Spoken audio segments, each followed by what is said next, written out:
Eh, Hola, boas tardes. Son Sonia Villapol, son neurocientífica e parte da miña investigación adicase á COVID. Entón, eh, quería focalizar o meu relatorio no, no, na función dos medios de comunicación e interacción cos científicos que aconteceu e segue a acontecer eh, na pandemia. E non sabía moi ben como estruturar estes puntos ou como enfocalo e pedín algo de axuda e, bueno, deronme unha guía que podería ser bastante orientativa ao que eu quería expresar, non? Vou contar primeiro os 5 puntos que quería tocar e despois vou outra vez sobre eles e vou dando máis detalles. Pois penso que ven a cuestión relativa a comunicar. O punto número un, comunicar a persoas inexpertas ou a comunicación fora das canles propias da divulgación, non? Hai xente que non esta era, que non atendía á divulgación científica, pois como se lle pode comunicar ciencia en tempos de pandemia. O segundo punto é o emprego das redes sociais como ferramenta de amplo alcance. O terceiro, a importancia da transparencia da comunicación dos resultados, non? Os resultados por parte das farmacéuticas, os resultados dos tratamentos, estes avances na investigación da COVID, pois que importancia teña a transparencia nesto de comunicalo a xente. O punto número 4, a necesidade de publicar como isto repercute na cantidade na calidade non, dos traballos nas investigacións durante a pandemia. E o último punto do que vou falar serán os temas máis trascendentais, non? Os que fixeron máis eco na sociedade, na comunicación entre a ciencia relacionada ca COVID. Pois ben, empezamos polo primeiro xa logo fai case un ano que levamos coa pandemia e coa COVID e falando público e o punto número un, non? Que é sobre a divulgación científica nestes aspectos. Dende que todo estoupou, máis ou menos, os científicos tiñamos algunhas sospeitas, escoitábamos cousas, non? Que estaba a acontecer en decembro en Wuhan, en China, todo o que se estaba a escoitar non moito nos medios. Había algunhas sospeitas, non? Pero ben é certo, non?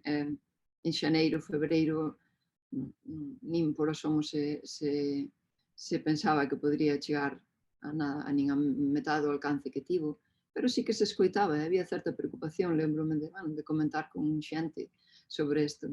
E incluso lembro-me que o meu último congreso en Miami da microbiota, pois ainda comentar ali con xente, non? Pero ben, de aí a chegar ao alcance que chegou, indudablemente non. Reforzar a comunicación entre a comunidade científica foi moi importante, non? Penso que para transmitir á xente o que estábamos bueno, o que se estaba a falar, o que os científicos, o que a ciencia estaba a destapar, pois houve que facer ese achegamento e foi moi preciso, non? Chegou a nivel persoal por min, por exemplo, chegou a decepcionarme certos colegas tamén, non? Cando había a explosión esta xurdiu no mes de marzo, cando en España houve o primeiro confinamento ou incluso unha semana anterior a isto, pois ben, xa se sabe que a situación vai ser moi grave e ben, intentas falar con científicos ou científicas ou aquí en Houston ou mesmo en España ou aquí e a maneira que relativizaron o tema e a maneira que minimizaron o asunto, pois que a información xa que se tiña daquela pois, resulta un pouco molesto e incómodo. Lembrome que ese rechazo de algúns colegas de non queres involucrar por decir que ben que era que isto que non iba a ser para tanto, que ben que que era un virus estacional, que se iba a ir coa primavera. Foi das cousas máis máis decepcionantes que escoitei no mes de marzo, porque xa se sabía que non iba a ser así. Pero ben, hai xente que se quixo involucrar moito e involucrouse. Tamén vai un pouco máis en canto á calidade das persoas nalgúns aspectos, non? Como te enfrontas en situacións de emerxencia, de peligro ou en situacións de alarma, e como reaccionas e como te enfrontas e como actúas, non? Nestas circunstancias. E aí está o factor de comunicar tamén. Entonces, algunhas veces era como petar as portas, que agardabas esta axuda e ben, decepcionaron algúns e outros, ao contrario, non. Pois eses momentos foron bastante dolorosos porque había unha mezcla de ansiedade e de unha mezcla de sacar información de fora. E aí xa empezou o que era as primeiras entradas de comunicación cos medios, a rapidez coa que chegaba a noticia era vital, era moi importante, porque para min e para outra xente, pois investigadores que estábamos, que por certa medida nos chegaban as cousas antes, porque estamos nas redes dos científicos que comentan isto, porque sabemos rapidamente interpretar unha noticia a nivel científico, cando hai un artigo científico sabemos sacarlle a validez ou a relevancia con mellor facilidade, non? Isto é, bueno, calquera persoa que se dedica á ciencia, o noso traballo é ese. Entonces, a maneira que a rapidez coa que se transmitía a noticia era estas novas que era fundamental. Chegaba, era moi rápido incluso para ter tempo a procesala, non? O mes de marzo e abril as novas que viñan eran unha velocidade de procesamento alarmante e facía falta. Entonces, isto foi, lembrome que foi eso, os grandes titulares ao principio marcaban a actitude da xente e como se movía a sociedade. Eran os titulares, grandes titulares tamén fixeron bastante dano e xeraron, ben, a falta de titulares tamén xerou unha inquietude e unha inquiedanza bastante importante, pero ben, outros tamén fixeron bastantes estragos, non? Por xeraron esta confusión colectiva que en certa medida tamén era algo preocupante, non? Acórdome que escribía bastante ao principio, nos meses de marzo, abril, e claro, había este concepto de que eu son neurocientífica e como a min outra xente que trucou ali un pouquiño a investigación que estaba a facer da COVID, os ámbitos da COVID, non? Pero lembrome que moitos dos temas que empezamos a escribir da COVID, pois confundían aos outros colegas ou confundían a prensa, pero ti eres unha neurocientífica, que estás escribindo sobre a COVID? Entón apareceu a palabra expertos. Expertos significa absolutamente nada, non? Experto de que? De unha enfermidade que apenas naide coñece e que daba igual que foras microbiólogo, informático, estadístico, epidemiólogo, é que daba igual o que foras, non? Todo era unha enfermidade multidisciplinar, entón non existían expertos, non? Hai que coñecer un pouquiño de cada factor. E sí que houve bastante rechazo ao principio, acórdome ben que nos meses de abril e maio había bastante rechazo aos que non éramos expertos. Por exemplo, acórdome que nun dos blogs meus que escribía en investigación en ciencias, empezaba a escribir un montón de artigos do informe de Wuhan ou das primeiras investigacións de China que nos estaban a chegar. Escribín varios artigos coa súa intención de mandar mensaxes o máis rápido posible, non? En un blog é o que faz, é moi rápido, non tens que agardar que os xornalistas che den a aprobación ou nada, escríbelo e a investigación en ciencia ten unha tirada bastante importante, non? Tanto en España e a nivel do mundo de Latinoamérica, do mundo hispano e da comunidade científica en español.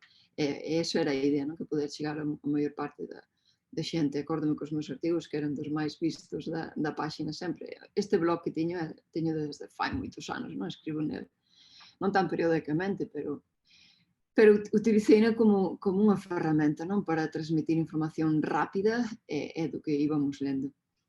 E ben, acórdome que por parte da redacción da revista tive algúns problemas, porque estaba escribindo todo sobre a COVID e non era o meu campo o meu blog chamase Neuronas Vivas, e non era o meu campo de investigación. Entonces, tive ca directora bastantes problemas e depois xa decidín cambiar e non escribir máis ali, non é?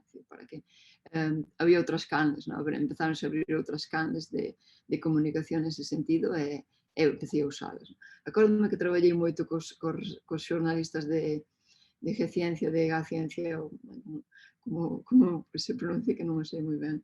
E acórdome porque eran rápidos. E parte xa os coñecía personalmente, que me entrevistaron fai anos, cando deran unhas charlas en Galicia, a última na Coruña, e ben, conocí estes xornalistas, e ben, empecé a pasarlles moitísima información, moitos artigos que non eran do meu tema, escribinos eu enteiros e saíron moitos deles, non? En canto á transmisión, en canto a moitos aspectos todos da enfermedade nos primeiros meses.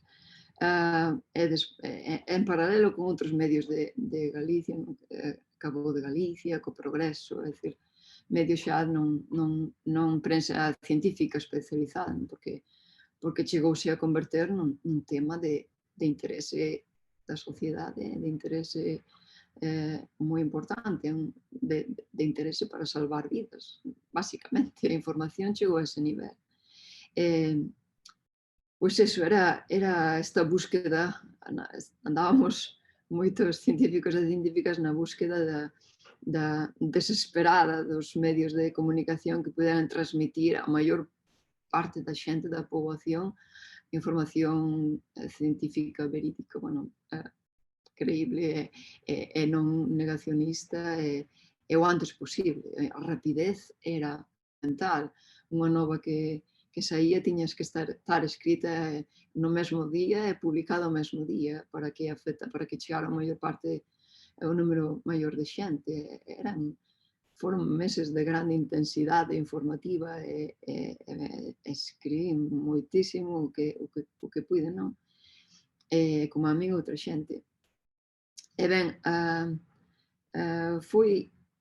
sin dúbida foi unha transmisión, unha comunicación científica de divulgación, pero de servizo público, porque estábamos a falar de cousas que non eran do meu tema de investigación, pero foron sendo porque era simplemente para axudar ou aportar algo neses campos, porque se os científicos dedicámonos a isto porque sabemos extraer a información dun artigo científico e traducila e interpretala e transmitila ao público desa maneira. Dá igual o tema, non? Basicamente, non tens que ter unha especialidade nun tema para saber ler un artigo científico. De feito, ter un doutoramento consiste neso, non? Ter a capacidade de interpretar a ciencia e explicalo desa maneira. E ben, acórdome tamén momentos nos que moitos dos xornalistas que coñezo dende fai anos, algúns que me contactaron na TVG, que son compañeros ata do Instituto de Meira, non?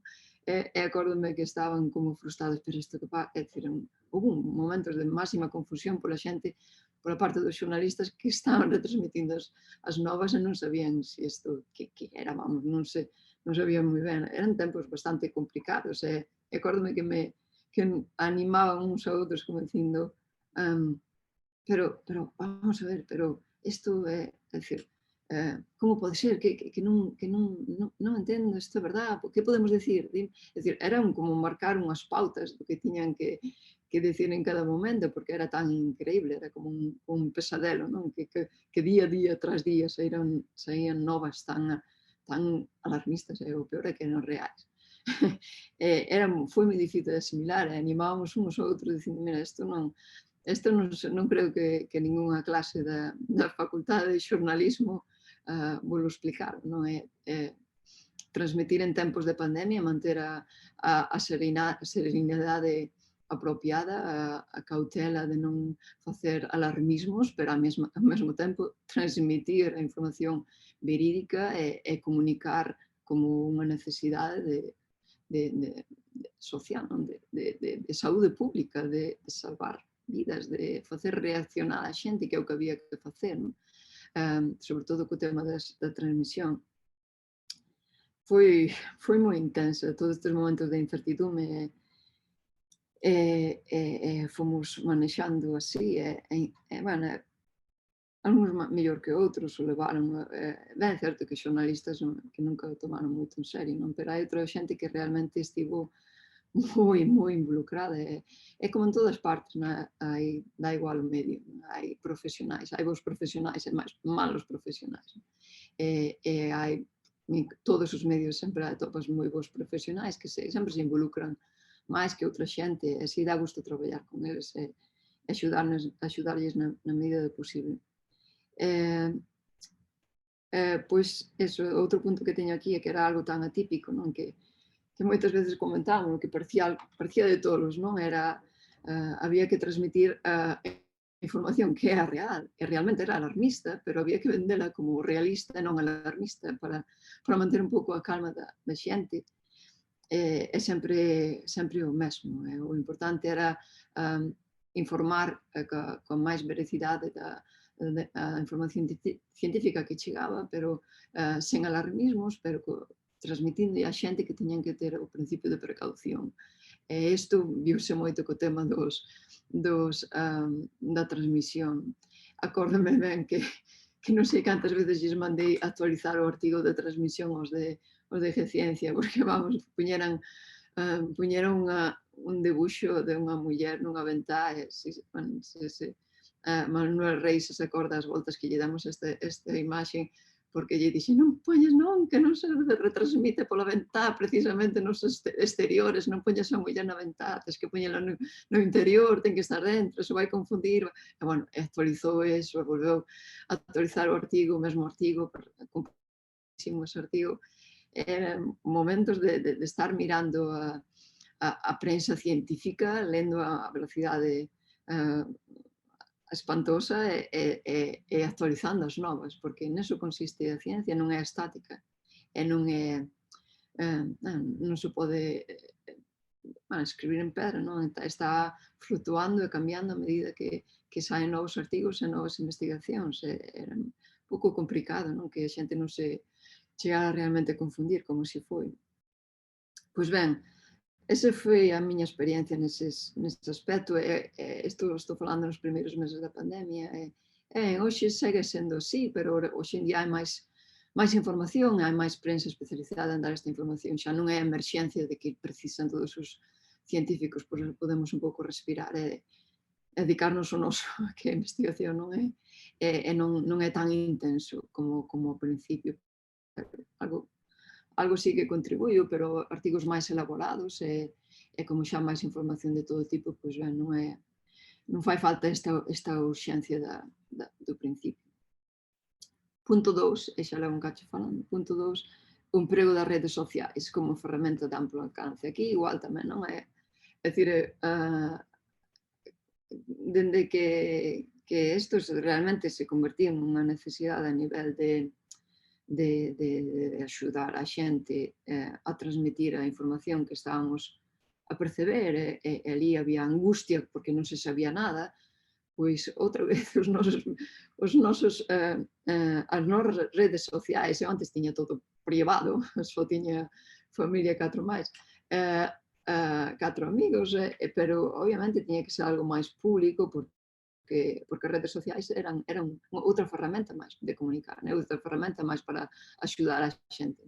Entonces fixen casi todo público e empezouse a utilizar máis para informar a xente, máis que para contar tonterías, non? Pero os pros e contras das redes sociais, pois, en xeral, obviamente, eu vexo moitísimos máis pros, non? Moitísimos máis pros durante a pandemia, dende logo, foi fundamental. É dicir, moita xente comunicábase non só por isto, hai outros que nin coñezo, que aquí nos Estados Unidos non se usan Telegram ou algo, non sei como se chama este siquiera, pois parece que a xente usa moito este tipo de chats. Aquí, por exemplo, o WhatsApp tampouco se usa moito. En España tamén, acórdome que cando fixera un vídeo para a TIC de Lugo, pois, bueno, xente que me coñecía recibíano por WhatsApp. Digo, o meu vídeo por WhatsApp anda por aí. Se foi algo moi viral e foi moi necesario. É dicir, a información tiña que voar, pero a velocidade estratosférica. Eu vexo dentro de todos os bulos, dentro de todo o negacionismo, dentro de todo o mal que puideron as redes sociais converterse, para nada beneficiou moitísimo as redes sociais. Sin dúbida que salvaron moitas vidas e salvou moita xente de contagiarse e deu moita información. É dicir, non sei como se levaría a pandemia sen as redes sociais. Vexo moi, bueno, mellor vería máis blogs ou cosas así, pero vexo moi complicado. Terceiro punto, a importancia e a transparencia da comunicación dos resultados das farmacéuticas e das axencias do medicamento, que é a FDA e todo isto, pois é moi importante porque dan confianza e dá confianza ver os datos por parte dos científicos e nós podemos transmitilos e traducilos de alguna maneira sinxela para a poboación, para que os entendan e que o que dá medo a xente, o que lle dá medo, o que lle dá desperta o negacionismo, é a falta de información que entendan. E a pouca transparencia. Cando non che contan algo, sospeitas, empezas a imaginar que pasa outra cousa da que non é, sentes pavor, medo e despois desconfianza e pois xa non o queres, e pois négalo.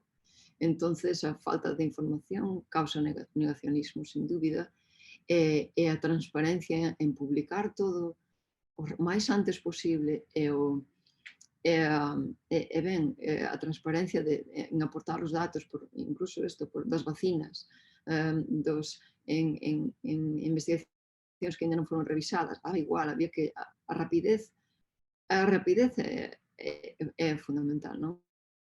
Canso me dicir, vou dicir en todos os puntos, para min que é unha nova que chegara aquí, que nos damos de conta de aquí que chegara en un minuto a Galicia, era o básico, é sentirse nun mundo que é globalizado no aspecto positivo da palabra, non? E por iso era a rapidez na que se transmitiera era básica. A importancia da transparencia na comunicación tamén non foi moi importante. Non? Ainda hoxe en día moitas destas pautas de transparencia non se levan a cabo e penso que é un erro. E deberá de ser todo moi aberto. A ciencia ten que ser aberta, comunicarse ten que ser transparente, hai que poder ter acceso libre sin pagar a todas as publicacións científicas. É fundamental, non? Porque van por todos estes aspectos. Non? A necesidade de publicar repercute na cantidade en tempos da pandemia e na calidade, pois non o creo. Aconteceu, a moita xente critica o que son as publicacións sin revisar por pares. E ben, cando non tes prisa, está ben, non? Que che revise un artigo que tarden 6 meses ou 3 ou 2 e xa publicado con uns cambios menores. É dicir, eu baseime moito máis cando analicei os artigos científicos cando viñen de China. Miraba máis que nada, o que dábame igual que se foran revisados ou non. Revisavos, non me importa.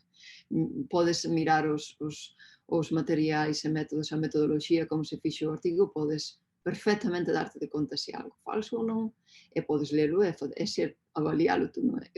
Eu traballo como editora dun xornal, o meu traballo é facer un screening primeiro dos artigos que recibimos e vou rechazando, parecen que son malos traballos de investigación. Os que selecciono paso aos editores, aos outros revisores para que os revisen. É dicir, é un traballo que facemos os científicos moito, non é que sexa, vamos, imperdoable analizar e ler un artigo que non foi revisado. Polo tanto, era moi importante que se publicara antes de mandarse a unha revista e esperar a que fora revisado. Para min, o que se chama o preprint, o bioarca, ou estas revistas onde che deixan publicar todo antes de ser revisado, foi fundamental. E, sobre todo, algo espectacular. foi incríble, non? Que a comunidade científica estaba revisando en cuestión de minutos artigos científicos que foron postos en Twitter. É dicir, alguén publicaba algo en Biobarca, saiu o artigo en Twitter e aos poucos minutos tiñas os expertos sobre ese tema, centos deles facendo as críticas do artigo, poñendo os puntos a favor, sacando a relevancia do artigo, e xa estaba, automáticamente o artigo estaba fora revisado en cuestión de minutos. Foi espectacular, era abrir Twitter, era un mundo de soños, é dicir, imagínate, pos un artigo e tens que esperar que o editor o manda ao revisor, revisores poden ser bons, poden ser malos, ten que esperar darlles unhas semanas, uns meses para que revisar, volve de volta, volve aos autores, isto son tempos de espera cando se precisaba información xa inmediata e non se tiña, non? E houve artigos moi bons, por exemplo, un que se publicou en Panas no mes de maio sobre os aerosois.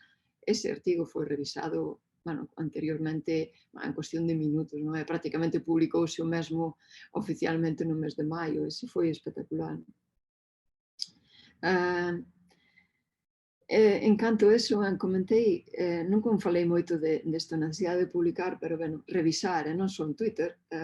Nos cando nos xuntábamos semanalmente nun grupo de COVID que ten máis de 200 científicos ao longo e ancho deste país, en Europa, en moitos países, e que empezamos a colaborar ao principio, non? Esta colaboración científica que se fai sen ánimo de, sen ninguna pretensión de protagonismo, nin de levar as autorías dos traballos, simplemente de compartir a información que tiñamos e pasarnos os datos da secuenciación, por exemplo, do xenoma ao principio, datos clínicos que nos chegaban de todas partes e discutíamos durante unha hora ou dúas cada semana, despois tiñamos os nosos grupos de expertos de especialidades, eso foi fundamental tamén, non? En relación a isto, acórdome moito un caso, non?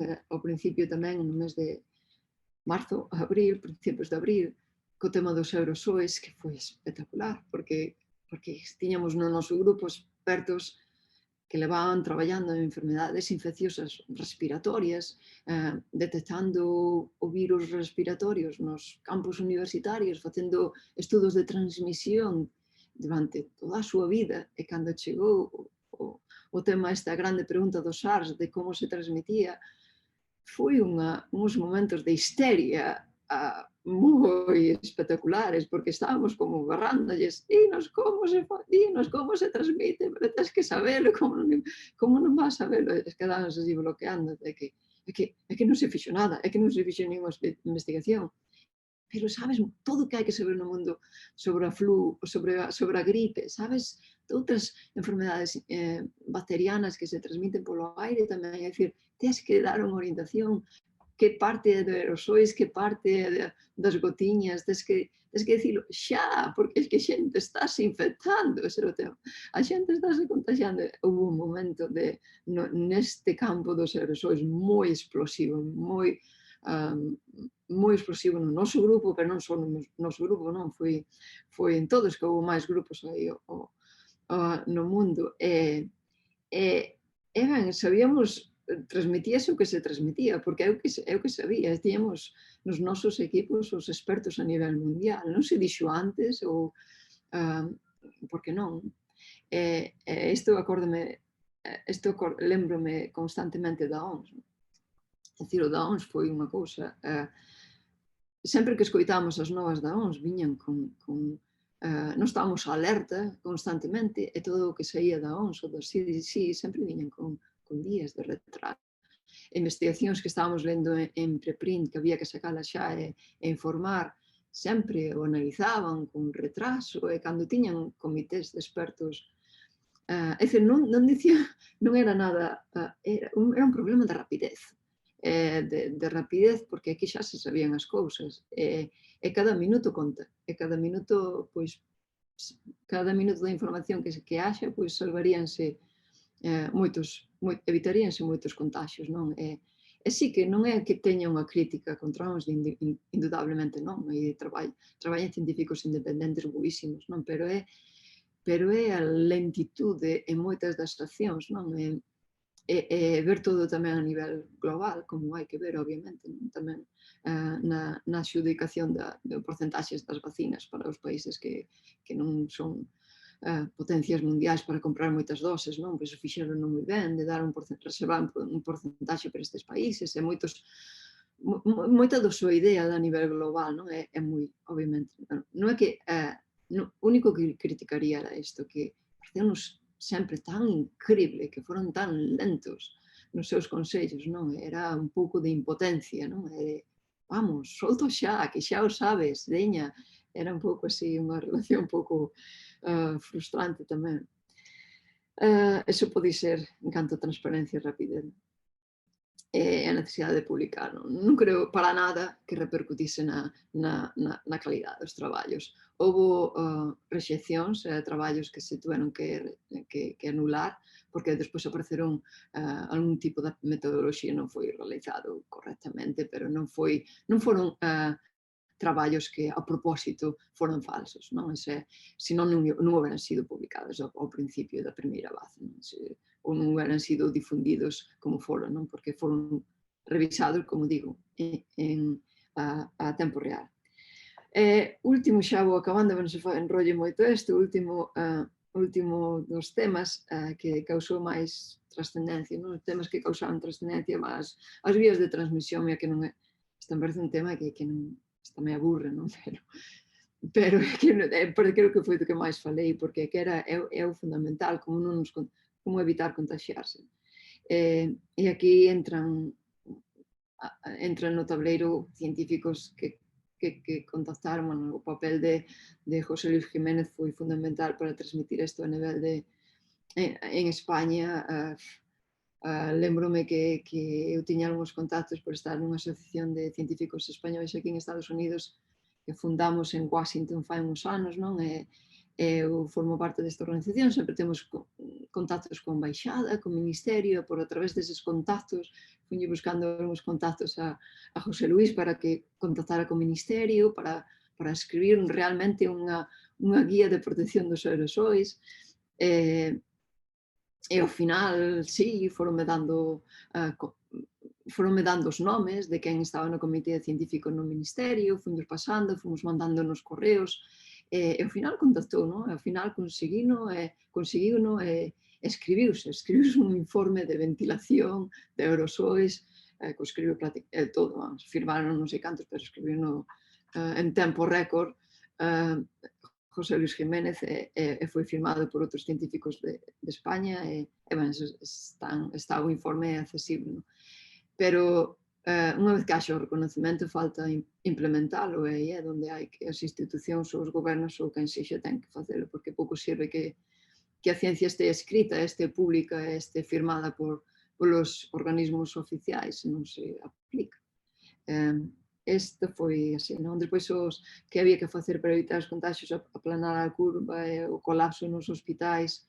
Isto ao principio da pandemia foi bastante importante, a transmisión comunitaria, a relevancia da apertura das escolas, é dicir, a transmisión dos nenos, grande debate de isto segue sendo agora tamén a importancia das probas, a confusión dos tipos de probas, as probas inútiles que se fixeron, por exemplo, cando se abriron as escolas, non? A facer probas serolóxicas, cando non estabas detectando as persoas que están infectando. Iso foi bastante frustrante tamén, escandaloso, e houve que comunicar moito, aunque serviu de pouco.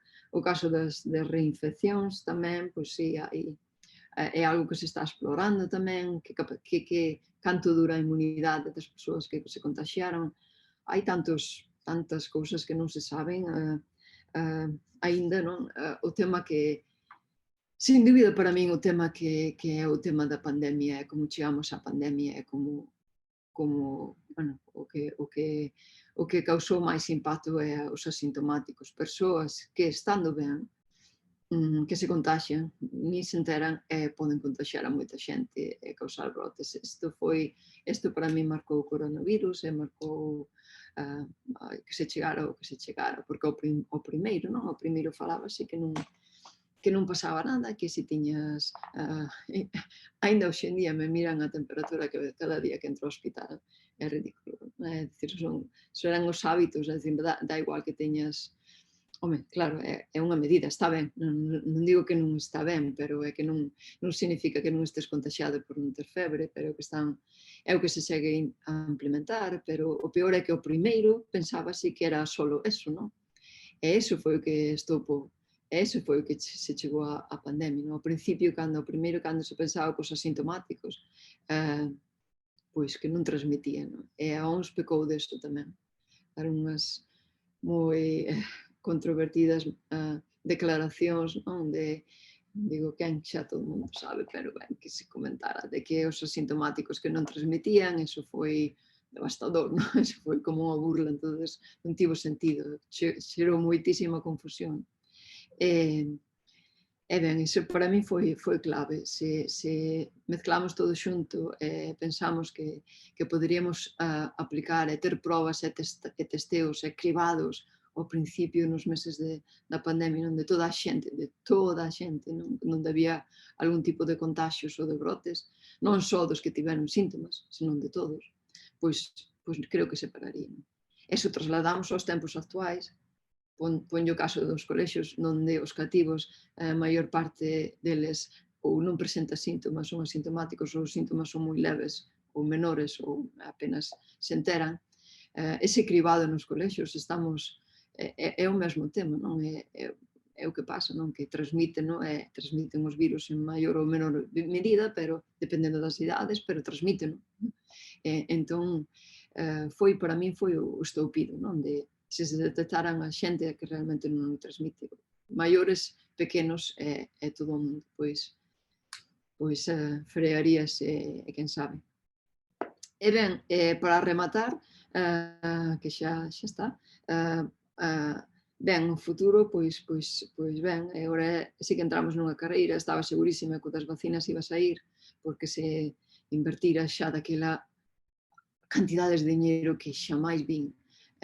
Houve unha vinculación da comunidade científica pola COVID impresionante, paráronse laboratorios e investigacións só para investigar a COVID. Sabía desde abril que íbamos chegar ao final de ano con solucións, porque vese, non fai falta, non fai falta moita cousa para entender eso, non sabía perfectamente que iban a sair tratamentos, que iban a sair vacinas e que ibas a avanzar moitísimo nesta enfermedade. Simplemente por eso, pola comunidade científica que se volcou é polo diñeiro, porque todas as entidades, o gran criticado Bill Gates, gracias a Bill Gates a vacina de Oxford tirou adiante, non iba a ver, con moitas outras fundacións, non? E deixándose de mirar en profundidade de onde está o diñeiro, non, pero o diñeiro puxose aí, non?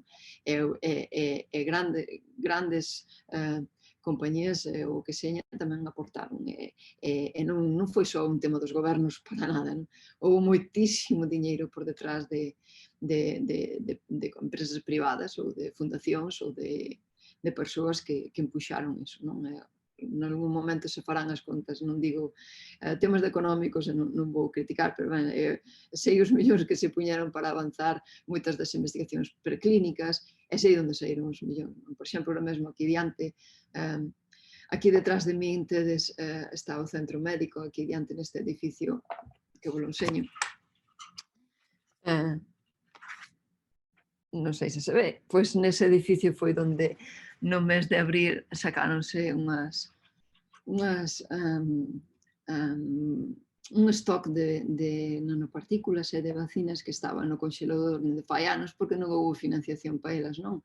E ben, pois esta vacina no grupo de Peter Otez, que traballa xusto aí, pois fixo un chamamento aos medios de comunicación, saiu na tele e digo, mira, teño aquí estes viais, necesito 3 millóns de dólares para empezar a administralo nos ratos e xa.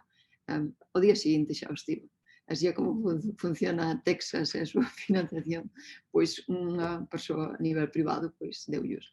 E esa vacina hoxe en día que é unha das maiores, bueno, pasaron todas as fases e a vacina que saiu daqui do Baylor, pois ben, pois é unha das vacinas que se vai administrar na India, non? Os países en vías de desenrolo, porque o prezo é baratísimo, non? Pois así naceu, é un exemplo. Por eso non, a veces cando a xente critica, non, e pensa que todo ten que ser con fondos públicos, pois sí, debera, pero como o mundo non é perfecto, pois hai que botar mans en tempos de pandemia de urxencia do que haxa, non? E ao final tamén conta. Isto pode ser moi criticable, pero dame igual.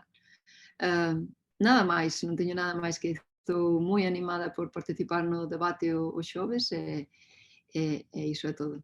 Graciñas. Hasta logo. Saúdos.